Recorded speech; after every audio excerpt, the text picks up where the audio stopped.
West ইন্ডিজের বিপক্ষে সিরিজের সেরা খেলোয়াড় হয়ে যত টাকা পেলেন শেখ মেহেদী হাসান, বিস্তারিত থাকছে পুরো ভিডিও জুড়ে। দর্শক, বাংলাদেশের জন্য এক ঐতিহাসিক মুহূর্ত এসেছে যখন ওয়েস্ট ইন্ডিজের বিপক্ষে অনুষ্ঠিত 3 ম্যাচের টি-20 সিরিজে অসাধারণ পারফরম্যান্সের জন্য সেরা খেলোয়াড় নির্বাচিত হয়েছে অলরাউন্ডার শেখ মেহেদী হাসান। সিরিজে তার দারুণ ব্যাটিং, বোলিং এবং ফিল্ডিং দক্ষতার জন্য তাকে এই সম্মান জানিয়েছে এবং তিনি $1000 পুরস্কার পেয়েছেন। শেখ মেহেদী হাসান সিরিজের প্রতিটি ম্যাচে তার কার্যকারিতা প্রমাণ করেছেন। প্রথম ম্যাচে দলের গুরুত্বপূর্ণ সময়ে বোলিং এবং পরবর্তীতে ব্যাটিংয়ে নিজেকে উজাড় করে দেন। তার বোলিংয়ে নিয়ন্ত্রিত ও ধারাবাহিকতা ছিল উল্লেখযোগ্য। পাশাপাশি ব্যাটিংয়ে তিনি গুরুত্বপূর্ণ রান সংগ্রহ করেন, যা দলের জন্য আশীর্বাদ স্বরূপ ছিল। তার দারুণ ফিল্ডিংও দলের শক্তি বৃদ্ধি করেছে।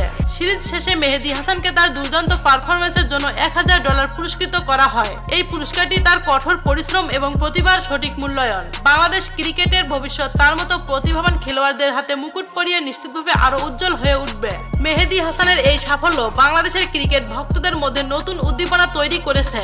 তরুণ ক্রিকেটারদের জন্য তিনি এক অনুপ্রেরণা হয়ে উঠেছেন। তারা ভবিষ্যতে আন্তর্জাতিক ক্রিকেটে নিজেদের প্রতিভা প্রদর্শন করতে চান।